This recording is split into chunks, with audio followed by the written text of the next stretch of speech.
All right, we're recording whenever you're ready, Scott. Was it 5:45? Yes, we're supposed to start. Okay, Yeah. let's go start, Jen.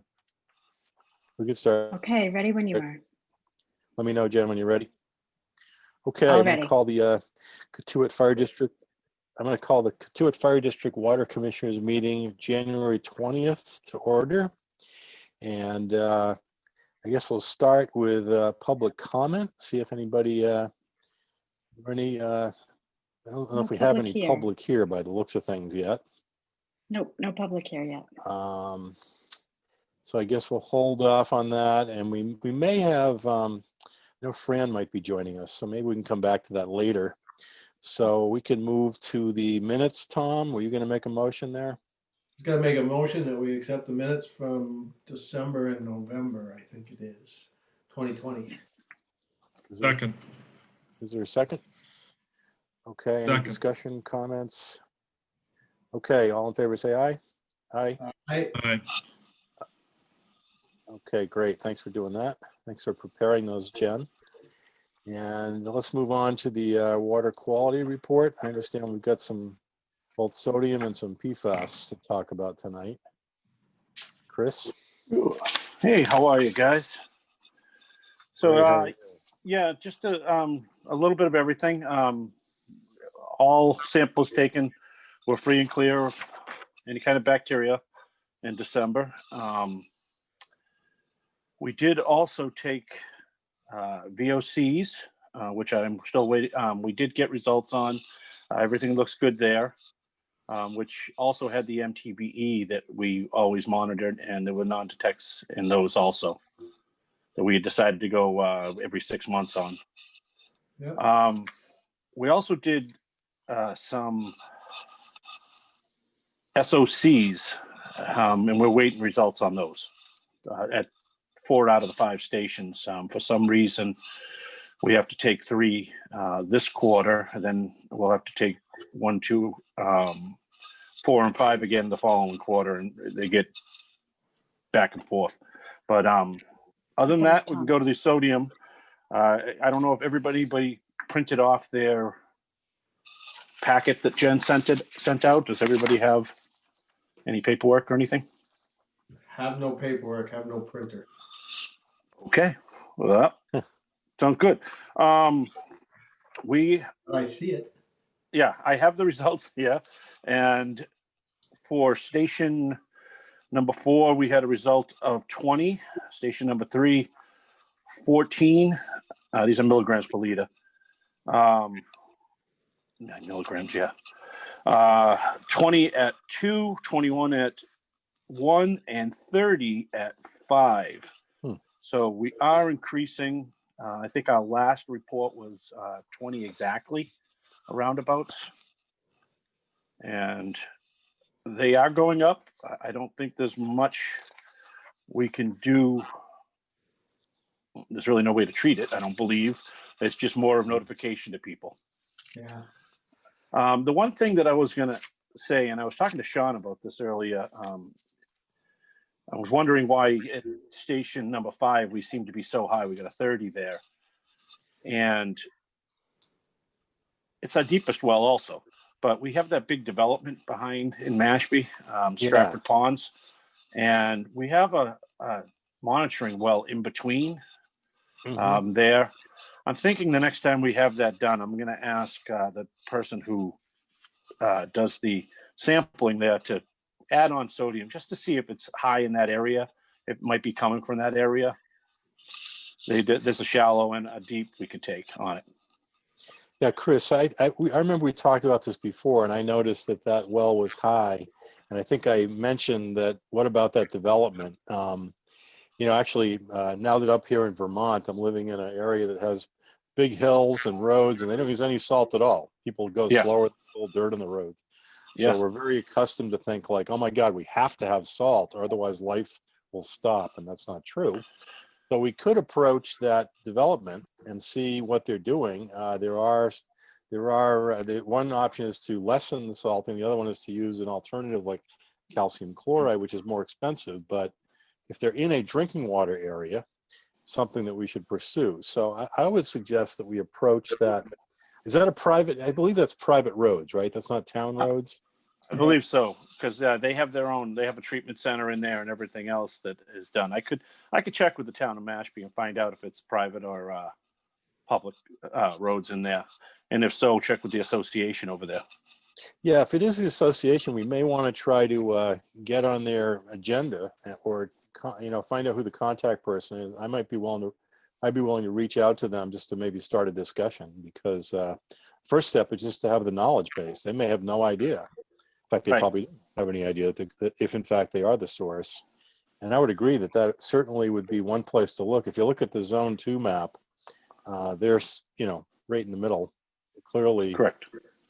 contributing to our well field. So I wouldn't be surprised at all if that's the source. And I think we should, that would be my suggestion. Do the other commissioners have any thoughts, Mark?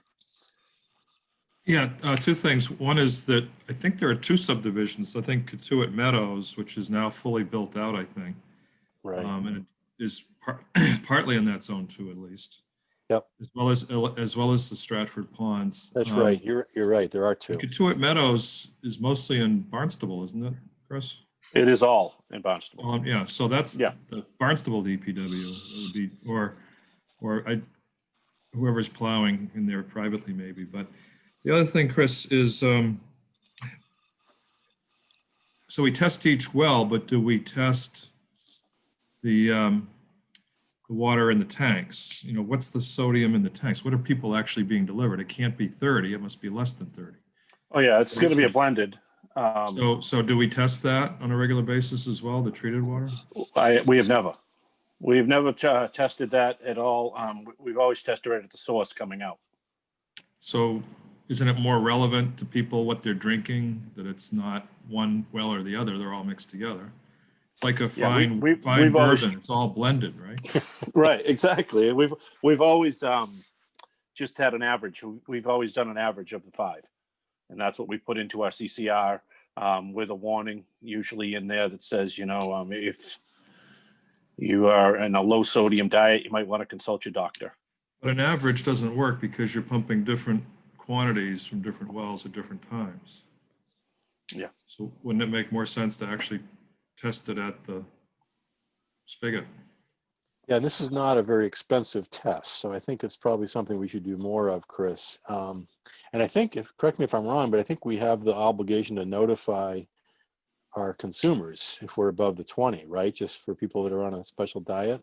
Correct. Yeah, that's what I was saying. We have to put that in our CCR anyways, and would have to put some kind of little comment like that, like if they're in a low sodium diet or anything like that, to let them know. But to Mark's point, I think getting some additional tests on the blended water would be a good idea. And maybe we can do that a couple of times, and that we are in the winter salting season. This would be a good time to kind of track that. I might suggest we do a couple, 3, maybe almost weekly tests of the blended water. It's not, again, I don't think it's very expensive at all. If there's, would that be a good responsive to your I suggestion, can't remember what the actual amount of money was on it, but I mean, I do test twice.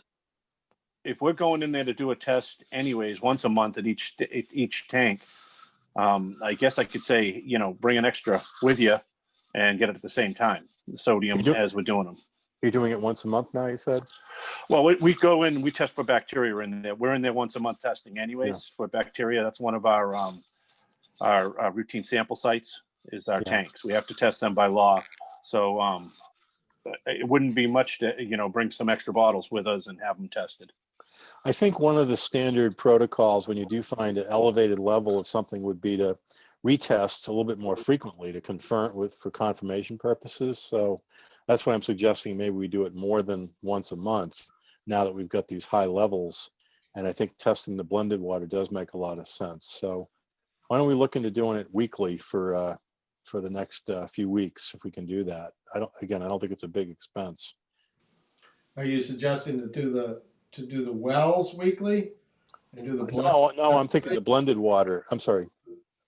like Mark's suggesting, find a place where just where we're actually, I guess, Chris, you'd have to figure out what would be a representative place. Yeah, it would have to be the tanks or something to that effect, or we do have out on Main Street a sample tap where the old tank was. So that's leaving the well field basically and everything. So I mean, I could do 3 tests down the line. You know, it'd be like one from the north side, one from the south side, and one in between. If I do it that way, I could do the 3 of them. And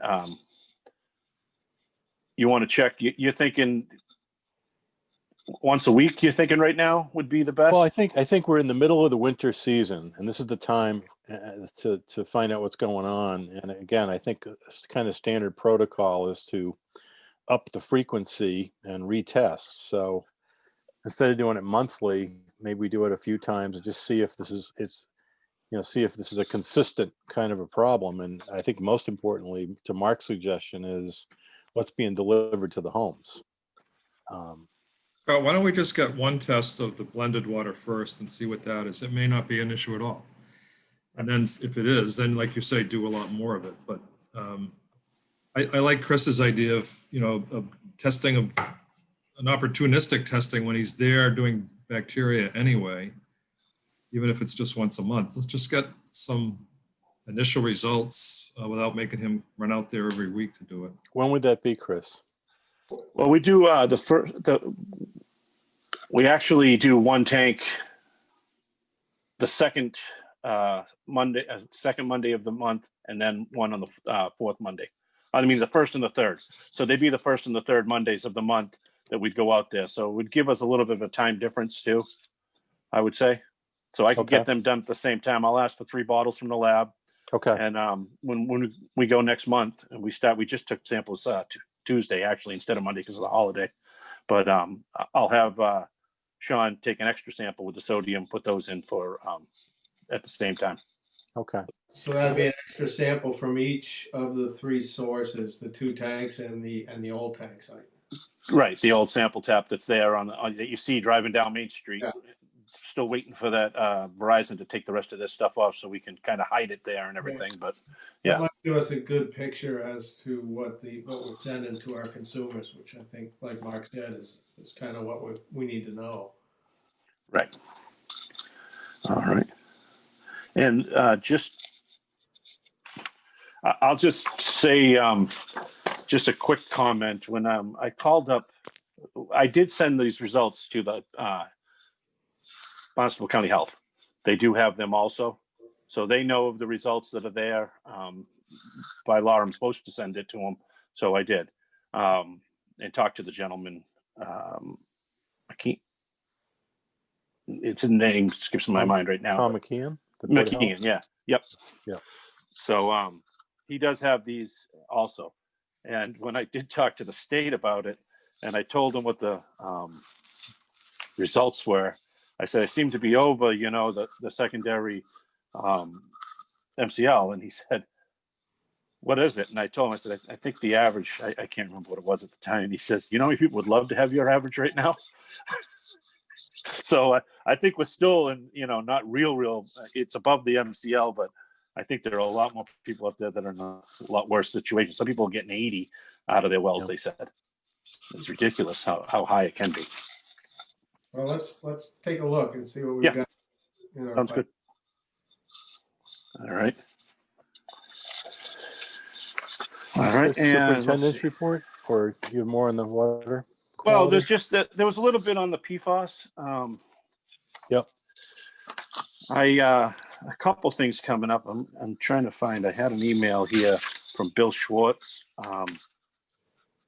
who is from DEP, who's handled the whole free testing that we had. And here we go. And I talked to him again today. We're not required to test again till October by the state laws. And he suggested a few things to me. He says, I'll kind of just, with the conversation I had with him, that 4 of the stations that we did in the beginning came back with non-detects. And it was only station 1 that had the detect.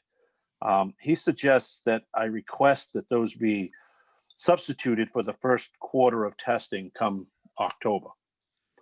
And we'd still have to do another set afterwards that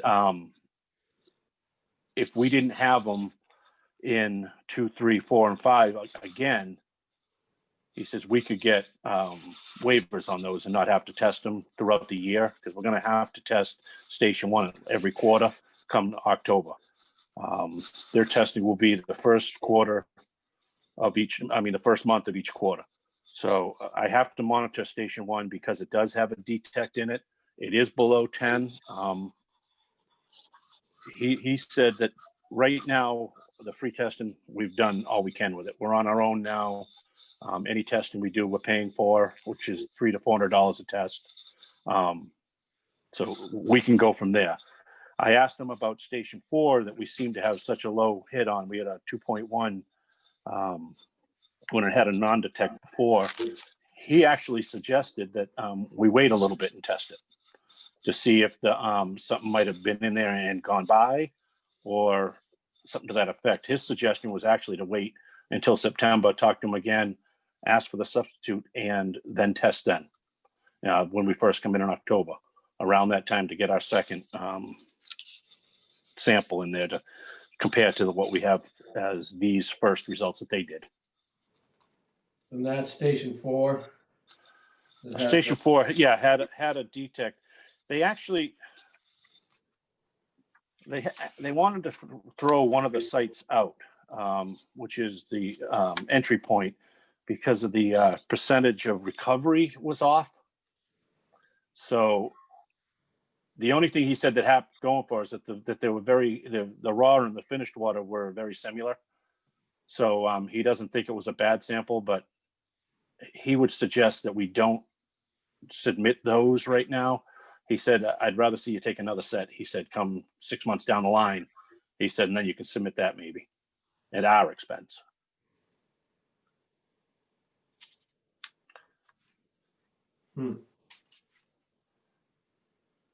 Yeah, he actually says, and he says, overall, regards to PFAS, you're in a very good situation. You have non-detects that you can have substituted for requiring samples, and one detection that you have is below 10 and will not trigger any increased monitoring. So that was his quote to me on everything there. Well, maybe we just kick this thing down to the fall, September, October, and we monitor once a year. Kind of like to do all of the wells just to make sure, so that we're confident, because we just have one data point right now, right? Correct. And he suggested that too. When we do test, he would like to use this as a baseline and then go in and take the second test with all 5 stations and see what we have for results then. And then if we have a non-detect at 1, 2, 3, and 4, you can get into a waiver there that you won't have to test them for the rest of the year. But station 1, if it has another detect, you will still have to test that more than likely, because it has a detect. You'll have to test it 4 times during the year, once a quarter. Okay. And that should all be, at that point, I said to him, I said, well, how do I get these requests for substitution and everything? He says, right now, he says, we're so disorganized and everything else. He says, I'm taking emails that you asked me to do it and I can do it. He says, by then, hopefully we'll have a form at least. He said, we're so new to the situation. Everything's just being thrown at him. He's basically by himself doing stuff in there now.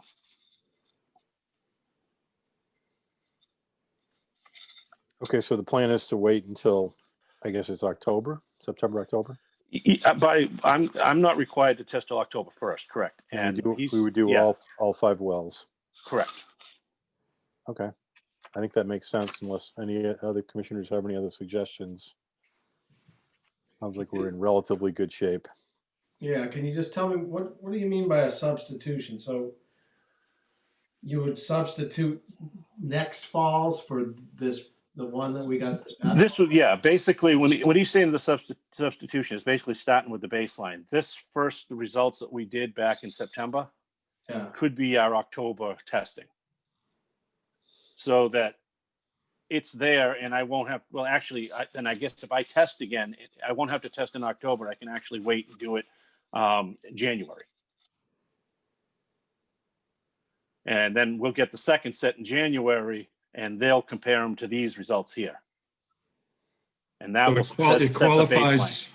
it qualifies as the October test, even though it wasn't Correct. done in October, because everybody is supposed to be starting in October, but we Correct, started early. because We started early, so we're getting credit for it. Correct, because we're under 3,300, we're considered a small system. We don't, our requirements, we wanted to get onto this and check it and be proactive on it. And he's saying we can use these results in October to save us a couple dollars and to keep a good baseline going on it. Yeah. We'll be doing it again in January anyway. Correct. Yeah. That's not much difference. Right. Seems to me. And I do believe because we took these tests, and I will just confirm with them again, this will have to go into the CCR saying that we got these results, and it'll have to be just posted that it's under the MCL and everything else. And there'll probably be a little bit of language there, which will get sent out to everybody at home. Good. I think that's important. Maybe we'll get some feedback from our customers as well. Sure. Okay, Chris, what's next? Superintendent's report, I believe. Yes. All right, superintendent's report read January 20th for December of 2020.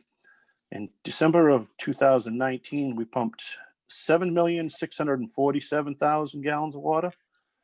In December of 2020, we pumped 8,230,000 gallons of water for an increase of 583,000, which is actually the lowest increase we've had in a little while. We've been up in the millions for the last year, basically going straight. I think it's just that we have still just more customers. I think I would think people would be using less water with the prices and everything else. But I am starting leak detection this month. So I was just waiting till today when we got our master meters calibrated. And once I do that, then I can get a baseline to see what we have. And then I send the guys out to make sure that there's no leaks in town. And that way we can use this if we have to on an ASR, if anything's off, that says, everything at this point is tight. So I believe that's the reason. I still think I think we're also still seeing more occupancy. Yeah. I know just driving around, I see homes that are typically vacant in the winter that people are there. So I think that's still going on to some degree. Well, yeah. Yeah, we have a lot of people around. Yeah, I'm talking to some people. Even we're finding out that we're having people from off Cape coming here to recover if they're getting positive and stuff. So I think we have 29 positive right now in Kituah, according to the chief's last blast on there. I kind of told you already under my general discussion, we didn't have any new services. We didn't have any leaks. December was kind of a quiet month, but I did just want to mention that we are going to start the leak detection and that we had the master meters done. Other than that, I had to talk about the PFAS and the sodium on there, but it was already on the agenda. So that's my report. Real quick. Sorry. Okay, Chris, thank you. Any questions from the commissioners or anybody else? The report? Okay, We are officially out of the drought. Yes. According That's to the true. state. So that's good. I mean, things have bounced back. There's water in the pond in the northeast corner of the well field, I noticed recently. So Yeah. And that's my bellwether. I have noticed going by, you can still walk around Lovell's Pond now. So it hasn't got up there yet. Okay, Chris, well, thank you for your report. Thank you. Moving on to old business. I did speak with Tom Cambereri earlier today, and he's with us. And I didn't expect it, but I appreciate that he's maybe even a little ahead of schedule here. So he offered to give us a little bit of an informal update on the modeling work that he's doing. So Tom, I'll I don't know if you want to show your screen. Jen, would he be able to do that? I think he does have 1 or 2 slides he wants to show us. Yeah, that would be great. I'll just start off saying yeah, I've been working with the model. I've been working on a couple modeling projects, not only with Katuitt but with the town, and switching over to different software and actually a new computer, which kind of blew up on me. But I had the opportunity to do several very preliminary runs, and just to give you a flavor of how the project will move forward. So I've got some example outputs and very, very preliminary, initial result that needs to be qualified and looked at in more detail. So let's see, share screen. I hit that. And I think I want a Word document. Here it is.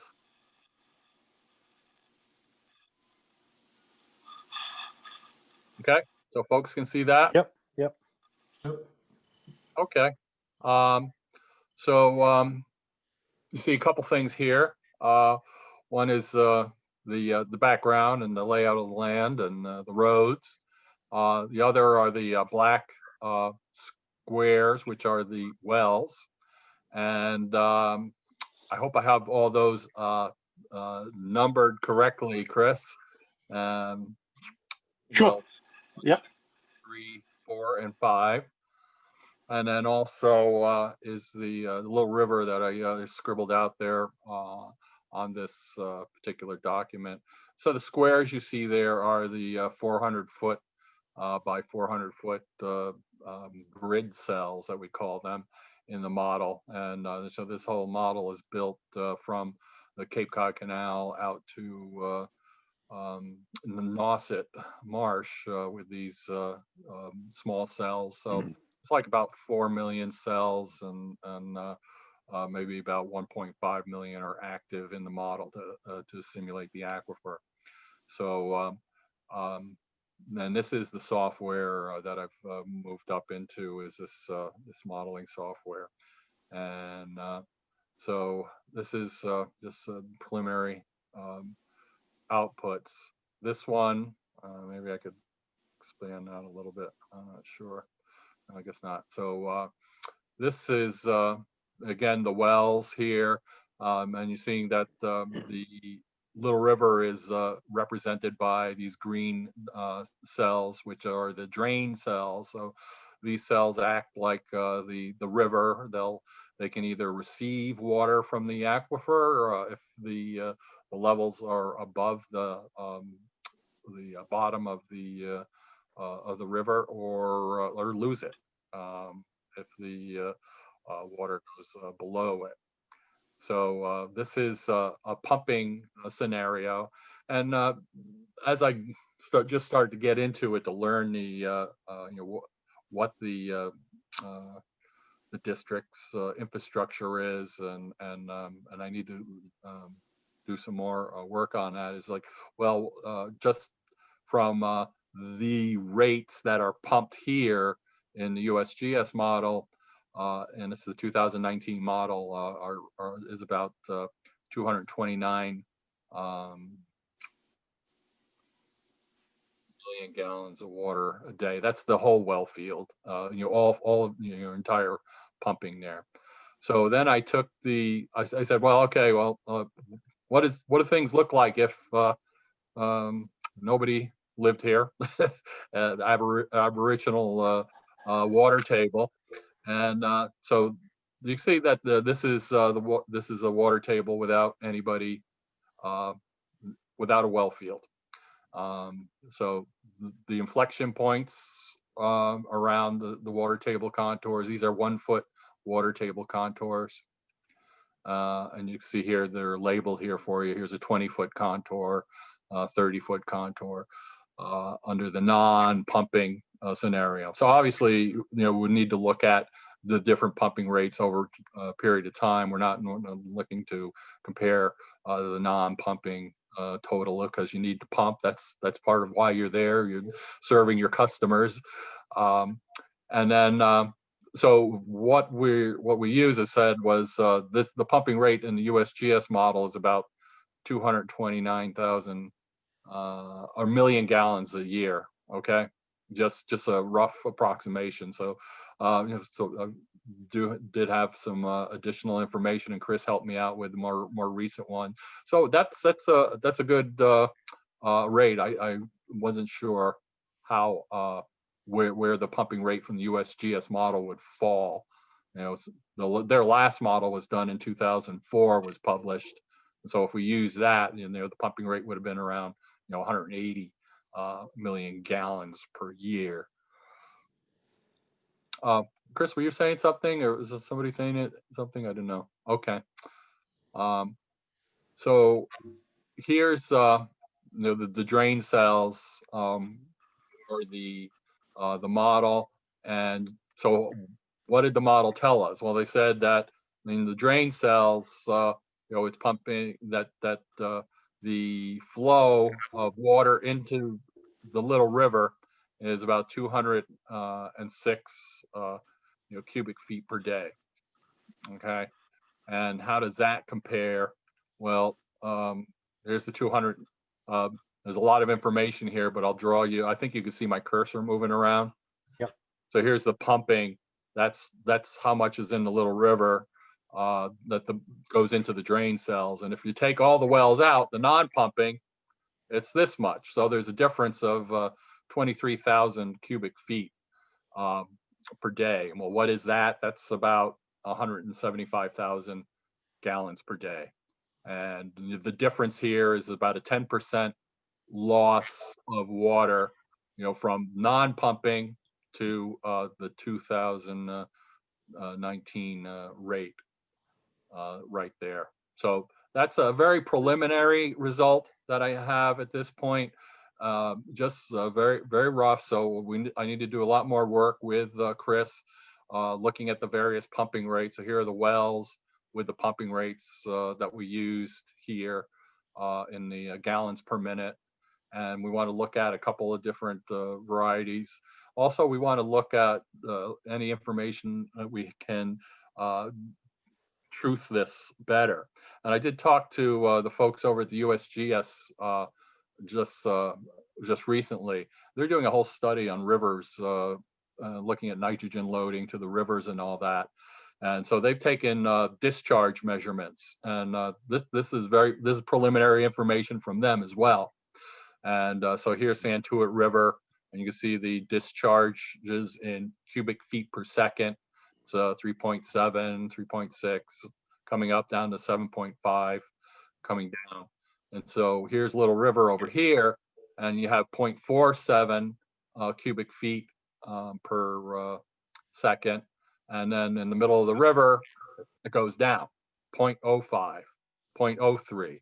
And then you come back down to Old Post Road measurement down here, and it's 0.47. So we've got two things. We're on a very preliminary model run that shows, compares pre-pumping to, shows pumping to non-pumping, shows a loss in the drain cells.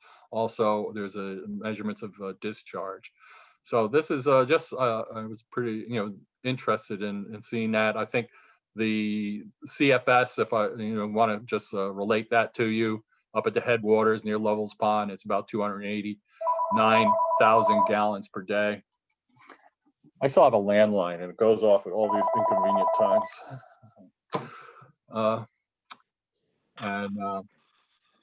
And then the reduction in flow measured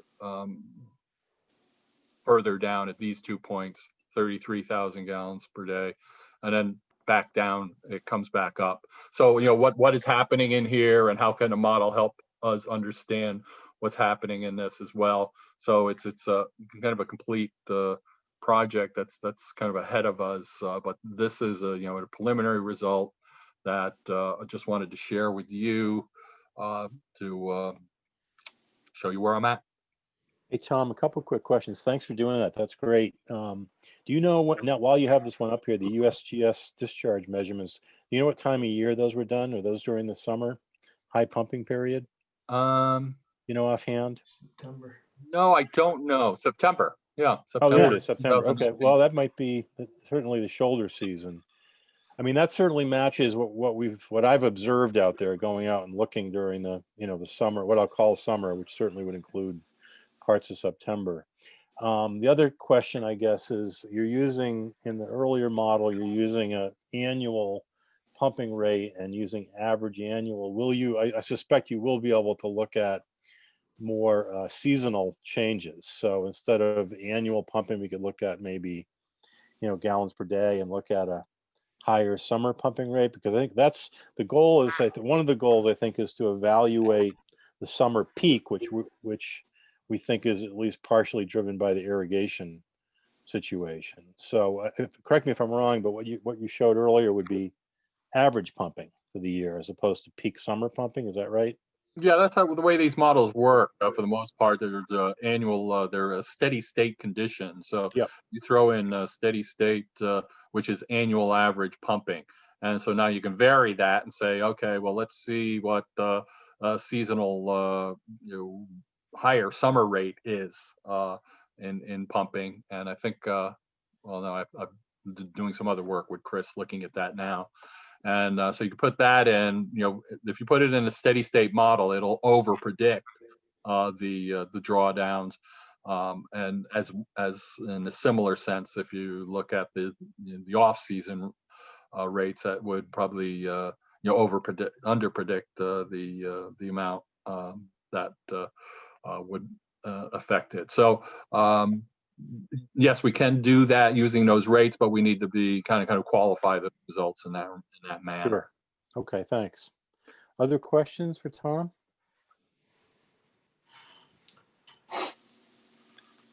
Great. Well, thank you, Tom, for the update. You've gotten much further than I had anticipated. So I thank just you. have one question. It's just a clarification for my education, that the drain cells are these individual cells, these 400 by 400 cells that you have. Is that what They, referring yes, to drain cells? yes, they're, and then the drains are further characterized by the conductance of the stream bed and the area of the stream. So so it's not as if the drain is representing the river as 400 by 400 feet in this area. It's Yeah. represented with the actual area of the river with a conductance in those cells. And that's part of the other work, the detail work I need to do is to say, okay, how did the USGS determine those? How did the USGS determine the elevations that are assigned to each one of these cells? Are those reasonable with what we see elsewhere? And it's in some cases, there are streams that leave the ponds on the Cape that do lose water.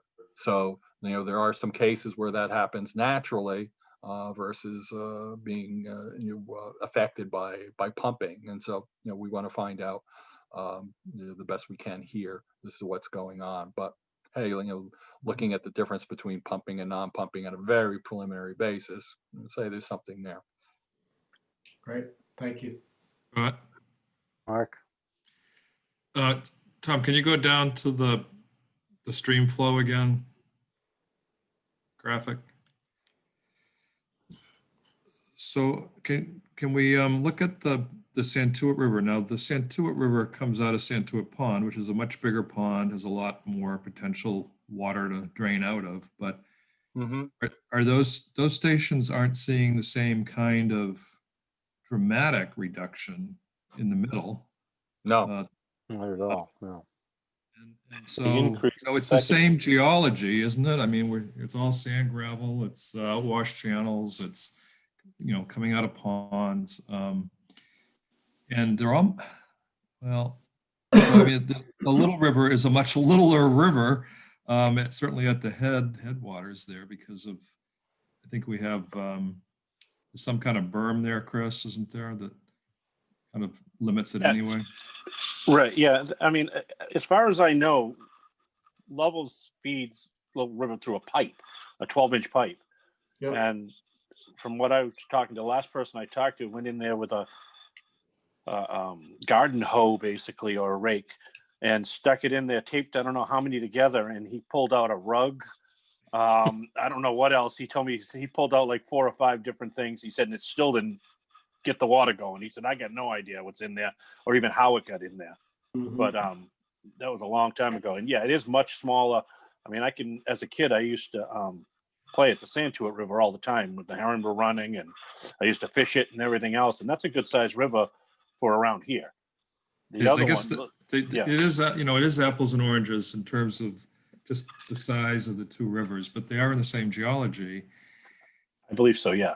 And it doesn't appear to me, unless, you know, we've heard anecdotes of the private golf course to the west, maybe pumping some of the Santuit River water. But I don't know if that's ever been fully documented, but it just doesn't show here in this little snapshot in September of 2019 that river is really losing much from its head to its mouth. Right. And those are all old cranberry bogs that Little River goes through on both sides of 28 there. So, I mean, that must, at one time, those must have flooded those cranberry bogs. I just think it's weird that it comes down to, you know, an order of magnitude in the Little River. Yeah, It goes it 0.4 to 0.05. I mean, that's an order of magnitude, isn't it? Yeah, from 289,000 gallons a day to 33,000 gallons a day. So again, you know, got to figure out, it's the USGS taking the measurements, so I'm pretty confident of how they took the measurements. You know, what that means in the area, I don't know. And then it's a question mark of, you know, how incised is you know, Santuit into the sediments, you know, and what are its bottom elevations relative to the water table versus Little River's bottom elevations in relation to the water table. Yeah. Did the USGS collect anything out of Quaker Run? Do you know? Which is just to the west of Santuit, and I think more similar in size to the Little River than. It kind of looks like they did. I don't have the full download on that. I was talking to them about the model and how they configured the drain cells on this, and so I got this back as something interesting, but it still hasn't answered my question. But I think yeah, they did a number of the rivers across the area, and I think they did say that you know, the Little River was one of the only ones where they had a decrease. Great, thank you. Well, Tom, again, thank you for the update. This is really interesting, and encourage you to keep going, and we'll at least tentatively put you on the agenda for the next meeting. Again, we are working within the time frame of our moratorium, and it would be great to have as much insight as we can as we continue to think about this. But this is really interesting, and we really appreciate your updating us. You're welcome. Thank you. Thank you, Tom. I'll talk to you at the end of the week. We'll get together. Yep. So the next item we have on the agenda is the school property. And Tom, I guess you're going to give us an update. Oh boy, okay. I've been pretty busy, and I don't think I've prepared well enough for the questions that I can anticipate. But we're moving forward with that. We met again, and we've got another meeting. I think it might even be tomorrow night. And Jackie can chime in anytime you'd like, Jackie, because you've been staying abreast of what's going on there as well. And let's see, the committee had a presentation from Fire Chief Rude on utilization of the property for the district for a variety of things, and it was very enlightening. One of the things that I think came to my mind during that whole presentation was everybody was kind of focused on what I consider the developed part of the landscape there, the footprint of the building and the parking lots and the oval out to the west. And in terms of water quality, I think I'm more concerned, and correct me if I'm wrong, Scott, and Mark, but I think we all are more concerned with the open space, with the grasslands and the forests in terms of being part of our purification system and part of our wellhead protection zone. So we did make some comments, or I did make some comments on that, and I think now that the committee is moving more in the direction of trying to acquire the whole property from the town. And again, we're going to meet again tomorrow, so I think that will be a point of discussion. Jackie, would you like to add some details for me, please? And no need to add details, but I do think that you're absolutely correct that there are some that don't want to end up owning the fields for fear that there would be a cost to the district to maintain those fields as playing fields. And so I think that's a little bit of a bone of contention. I think that there's also an understanding that the potential to raise the kind of money that is being looked at for the fire department is rather off-putting, probably is the best word, and that's going to be a hard sell. So I think what we've been pushing for is the goal being to simply acquire the property and worry about the rest of it later, and get control of the asset, so to speak. But I do think I did forward a map that Mark prepared showing the forest together with the school, and then the other acreages where the playing field and the tennis courts are, because that seemed to be where some people were suggesting we draw the line. But if the water commissioners feel that we should acquire those fields, I think you should make that known loudly and quickly. My only comment, I guess, is I did speak with Lindsay Council about this going back at least a couple months. And he's a big proponent of town rec fields and athletic fields, etc. And he was talking about the possibility and likelihood of funding to maintain and maybe even improve those fields through, would it be the CPA or other funding sources? So I guess my only question would be, if it does go from town to district, do we lose access to some of the funding that might maintain those fields? And I know there was originally some discussion about splitting the parcel. I mean, having the district take some of the land, but leave the fields in town ownership. And I don't know what the pros and cons of that, but I was just recalling that conversation with Lindsay. I think that the district would be just as which is just as able to access those funds as the town would be, Okay. because it's all a matter of who supports it and who doesn't, simply enough. Because so I don't see that as being a problem. I think the question that came up in the conversation was, if there's a new fire station and there are community rooms and there are fields, who's going to be responsible within the district to manage that? And it might, besides the actual costs of doing it, it might also require some funding for a person to manage those things, because you couldn't expect the fire chief to do that. Nobody else within the district who you would expect could do that. Okay. Other questions, comments? I did prepare a letter for us based on Yes. our vote last meeting, and I think Jen maybe has that in our packet. No. No, I had sent that out separately prior, and then you came back with some comments, but I don't know that anything was decided on. Okay, so we might want to discuss that before we leave tonight, which I think, to Jackie's point, we need to, I think, make ourselves heard on this as to what we feel is best for the water in the district. Yeah, so I remember I did some minor revisions on there. I suggested some, and I think Mark did as well. And I just don't remember where it ended up, Mark. Do you remember? Maybe on my virtual desk, and I apologize if it is, but we should, I agree, Tom, we should close that loop. Yeah, I'm sure I have a copy of it here somewhere.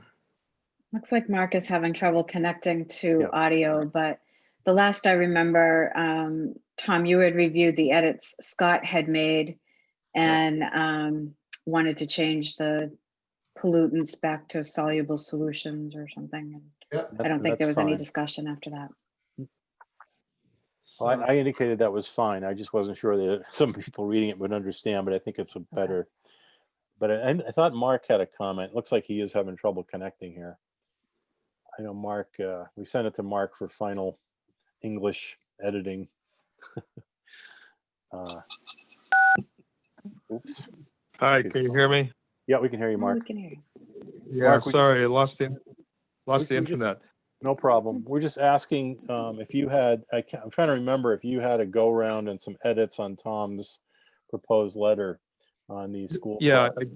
I did. I did it, and I made a few comments, but it looked fine. I didn't have any problems overall. So is this something that I would sign as chair, or we all three sign, or? No, you sign it. Okay, all right, so Jen, why don't we get together maybe Monday, if that's okay. You could try me this week, but I'm a little You're a little disconnected. far away. I'm having dicey connection, as you know, so might be safer No to say problem. we'll do this on Monday, and I'll maybe even stop by and sign it, or sign it electronically or whatever, but let's put that on our list. Why don't you give me a jingle on Monday or something, and we'll get that done with Okay. Mark's comments. We'll have that and some previous meeting minutes for you to sign as well. Okay, that sounds fine. you And want me to read what I have here to you guys? What's that, Mark? No, this is Tom. Oh, Would you Tom. like me to read what I have? Oh, I'm sorry, Here? Tom. It does, let's see. I'm just seeing if it identifies the entire property. I think Chris had a comment too, that we wanted to change something with respect to Treatment. optimal place for treatment. And Oh, we'll yeah. change that to a potential treatment site. And it does not say anything about the difference between the full 13 acres fields and forest and or the 7 or 8 that they had indicated, the town had indicated they would be interested in getting rid of. So I think we might want to add that in. Okay. So you want me to do that and send that over? Yeah, why don't you, if you Yeah. could, Tom, that'd be great. And then I'll get with Jen on Monday and sign it and get it off. But I think you're right, Tom. I think we do want to keep our oar in the water on this one. So Scott, am I clear on the fact that the water commissioners would like to see the district preserve all of the land? Is that it? I don't know if we get that specific, Tom. What would? That's what I was just getting at. I think we want to have that put in there. Okay. What do you guys think, Mark? Scott? Yeah, I think the other factor is, what the building might get used as or used for, the existing building. Right. And one of the comments we made earlier was the septic system. And I think our preference would, or our more than preference, our strong recommendation would be to not have any kind of intense use go in there, like a housing use, even within the existing buildings. So I think we want to maintain that as well.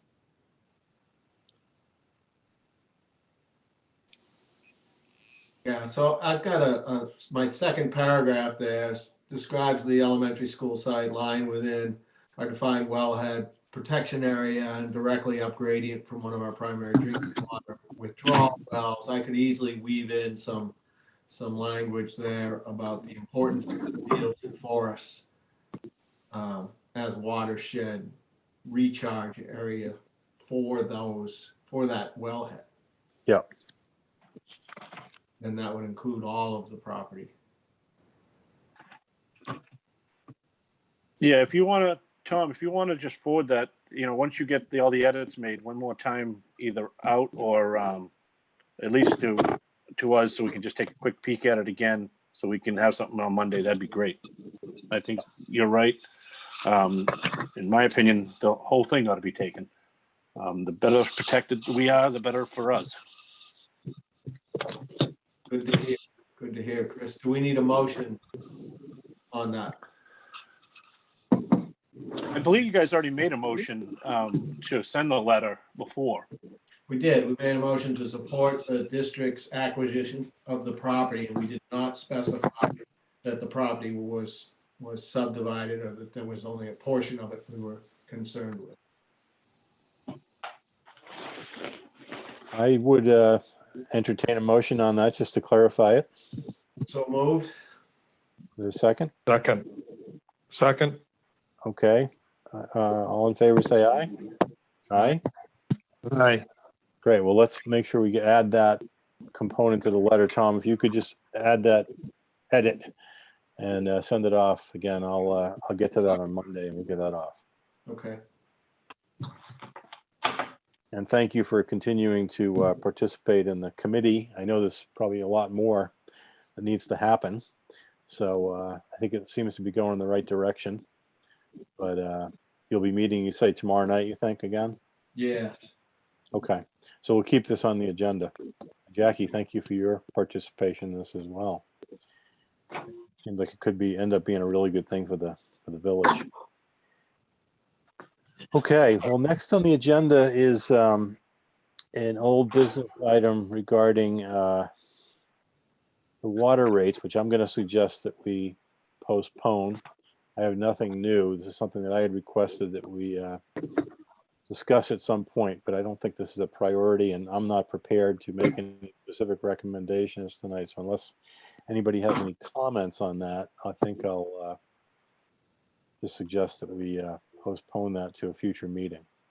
I do have one quick thing on that, Scott. Okay, go ahead, Jen. So I know that Mark was going to be working on a hardship policy. I did hear from the homeowner that had requested that. And I did have the opportunity to ask her if she was eligible for any assistance through the town government.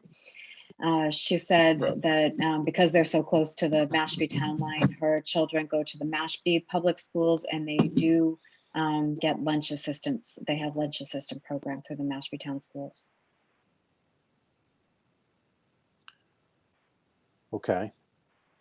So that was going to be one of the considerations for granting that.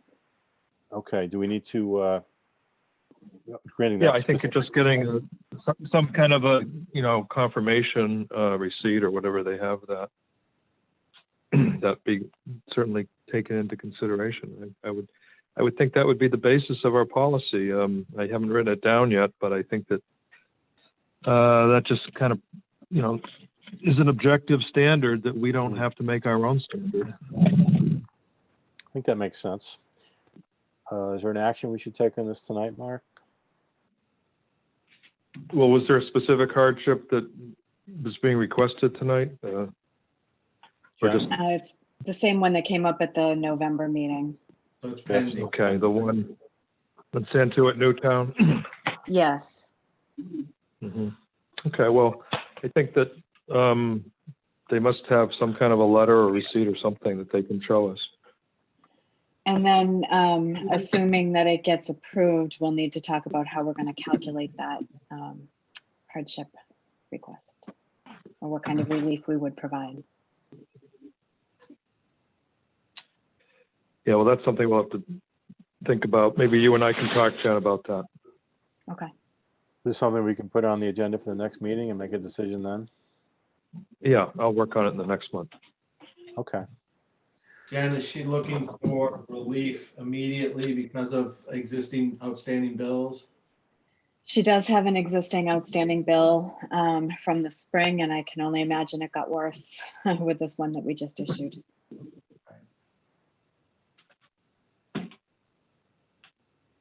Okay, well, we'll pick this up at the next meeting then.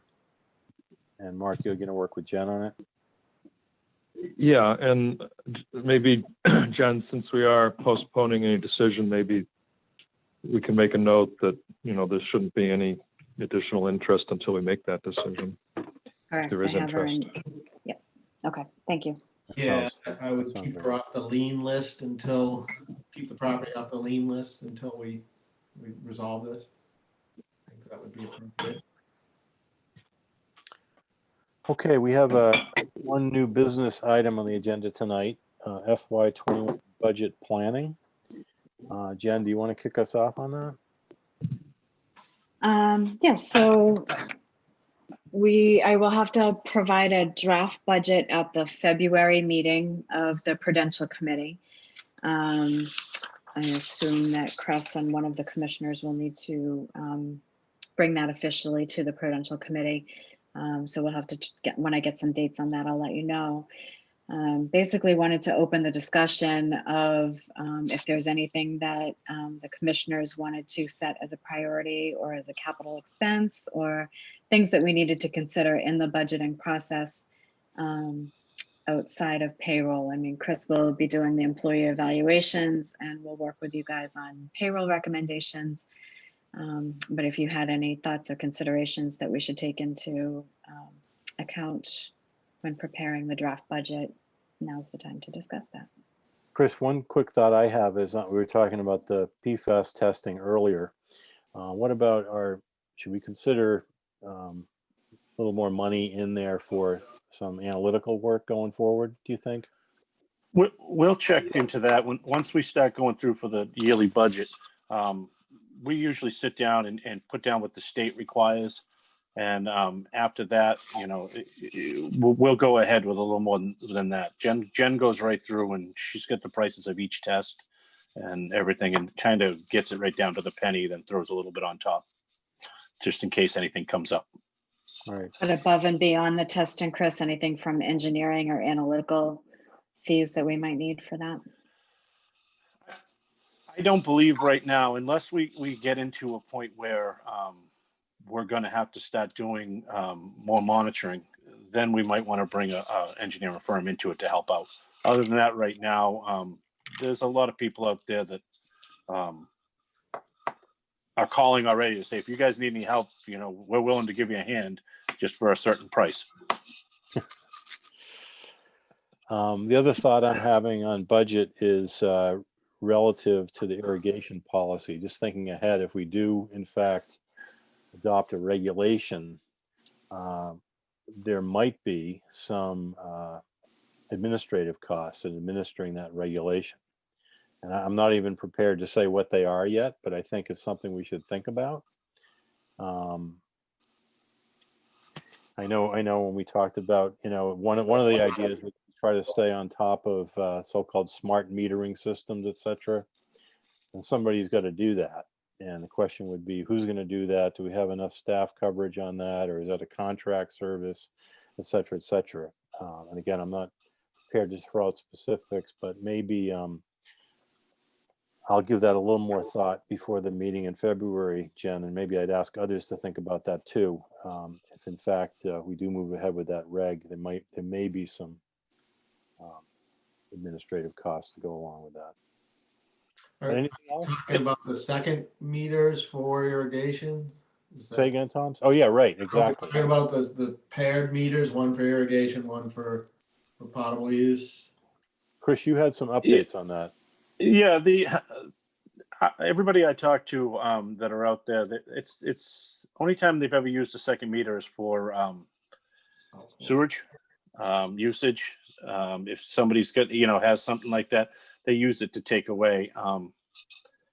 I do not have a price of I guess it would have to be installed by a plumber, I would say. You know, we'd have to be having a plumber in there, and anybody has an irrigation to put the meter in itself, because I don't know. Let me get back to you with this, because I want to give the guy in Hyannis a call, because I know that they do sewage in Hyannis. Yeah. And they have 2 meters, and I want to find out if he hands the meter out or if his guys actually do the installation.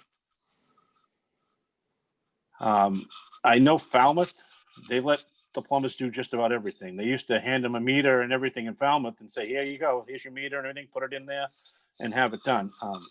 I would still be nervous about that, about things going in backwards, things being installed wrong, at the wrong place. But I guess we'd still have to inspect if we did anything like that. But I'd like to talk to Hans over in Hyannis and just find out what their procedure is with it.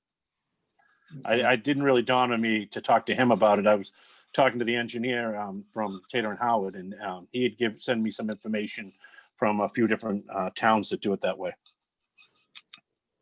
I mean, the other side of that coin is that if we raise the rates, all water rates for anybody that has an irrigation system, figuring that they're using their irrigation system, then maybe it's on them to say, hey, what if I meter my irrigation water?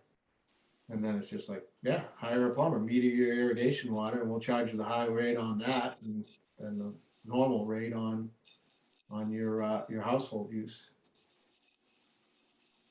You know, it might not be our responsibility, in other words.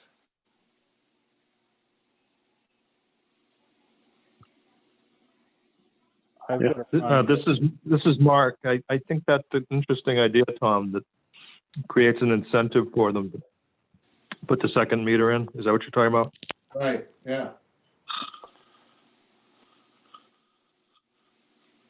Yep. And then you let them figure it out. Do they want to put in a private well? Do they want to put in a separate meter? I mean, there are options for a homeowner, and you're a property owner, and it is your property. So I'm not sure that it has to be our responsibility to put everything in place for them. Just a thought.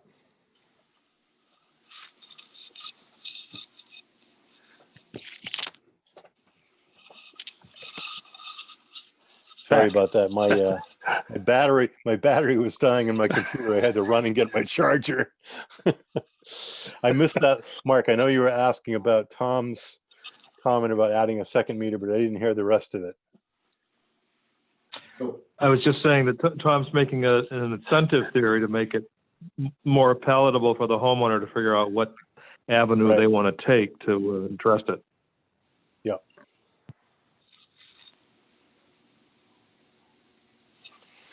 Well, again, I'm not sure what cost there might be. The meter is certainly one of them. Some other monitoring method would be another. The smart, I forget what they call it, the smart controller on irrigation. One of the recommendations was that somebody would stay on top of that, inspect and make sure people are updating those. And again, that's going to be either done contractually or through some staff time here. I know we can't absorb that time, so I just think we should start thinking a little bit about how we might do this. Again, I'll give it some thought before the next meeting. Are there other items just to kind of, I think Jen's point tonight is just to bullet some things we might want to talk about. So are there other things we should be thinking about for budget purposes? well, February is right around the corner, right? I mean, we've got a couple of weeks. The Prudential Committee meets in the second week or the first week of February. When is that budget, that preliminary or draft budget due? Normally they're the fourth Monday of the month, but I think they've been meeting every 2 weeks lately. I think so too. But I intend to have a draft for you at our next meeting that will then go to Prudential. Okay, perfect. Right now, I don't foresee any major things happen. I don't need any well cleaned. The only thing that I have out there right now, and it's something I was trying to get a price on today. I have a meter that I'm going to have, one of my master meters is going to have to be replaced. Now that we're putting in chlorine, the meter is actually in a vault beyond after treatment, which is not advised. It kind of tears up the meter. So I have to get a price to have that moved inside before treatment. And we were talking today to the gentleman who would probably be doing the work, and even the meter itself is probably around $6,000. So I still might have some money left in the budget because we did put in a little extra for a few different things in there. And if I can get this done for that price, it would be great. You know, it will save us beforehand, but I'm not going to know that till almost the end of the year here. So I might have to carry that just in case if he gives me a good price. try to carry it till the new budget. So that would be the only thing, but I would put that in my budget. So I don't foresee us asking for any kind of a, I guess I want to say special appropriation or anything like that. And since we do have the truck, other than that, it's just cleaning up what we have. Great. Great. Okay, well, maybe, Jen, would it make sense if any of us think of anything between now and next meeting, we Shoot me contact an you, email. get it on the list to talk about? Because it sounds like we got one bite at the apple here, right? Next during the February meeting. Right. So let's put our thinking caps on and make sure we're not forgetting about something. Anything good. else on that, Jen, for now? Sounds good. Okay, I'll just ask again. I guess we don't have any new public. Jackie, you weren't here at the beginning, so I'll just ask, is there any other public comment that we should hear tonight? I'm all set, Tom. I'm all set. Scott, Yes, Scott, Mark? Mark, the bylaw committee is meeting on Tuesday, the 26th at 5 p.m. I've been notified of that as your delegate to that committee. I'm not sure what they're discussing, if it's just a general meeting. But I just want to let you all know that that does exist. Looks like they're going to be reviewing the bylaw. That's the main agenda item. Yeah, and I did that last year, and I remember that we did find out that we had the ability to adopt regulations such as the irrigation policy that was enabled in that bylaw. But Right. I think, Chris, did you have a comment or question? Yeah, I just, I wanted to ask Mark, actually, that bylaw committee meeting on the 26th, was there one canceled before that? Yeah, it was supposed to be the 16th. Okay. They postponed it. I saw at the public and bulletin board that there was somebody had wrote canceled across one, and I just wanted to make sure that it wasn't this one that was there down at Freedom Hall yesterday. It was they had scheduled it on, I'm sorry, it must have been the 18th. Yeah, it was the 18th, but that was Yep. MLK Day, so they Yep. pushed it out to the 26th. Okay. And I have one other easy request that Sure. we're getting ready to prepare the CCR to go out with the bills in March. So if anybody has a good photo that would look nice on the cover of that, let me know. Maybe we should have the Little River on that. Highlight. Maybe. With or without water. Yeah. Well, Maybe one of each. With water, without water. There is a policy committee meeting too on the 25th. Just since we're talking about meetings. Okay, I'll so be- Jen, our I'll be agenda, attending I'm that. sorry, Tom, go ahead. I'll attend the policy committee meeting on the 25th. Okay, great, thank you. I was just going to suggest, Jen, we should remember to put these things on the agenda for next meeting, so we get a report from both Tom and Mark on these two meetings, in addition to other items. Sounds good. So I guess we just need to pick our next meeting date. Any, will be the normal date, Jen? would be Wednesday, February 17th, which is also Ash Wednesday, if you need to know that. February 17th. That looks okay for me. Is everybody else all right with that? Yeah, that's fine. When is President's Day? 15th. I might be gone that week. Might be in Vermont. What's the coverage up there?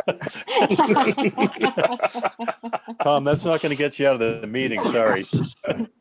Yeah, they have Zoom up there too. Remotely, So. Yeah. So is that okay? Would that be will you still be able to call in, or should we do a different week? It'd be better if we planned for a different week for me. Okay. But What about the 24th? That's fine. that'd give us time to do the budget for the Production committee? yeah. I'll check in with Fran on a due date for that. So what are we saying? We're going to do meet on the 24th? Sure. Yes. You okay with that, Mark? Okay. All right, let's plan on that. Do I hear a motion to adjourn? Make a motion. Second, Second. all in favor, say aye. Second. Aye. Aye. Aye. Good Hi. night, everybody. Stay safe. Thanks, everyone. Good Okay. night. Thank you. Thanks, guys. Thank you.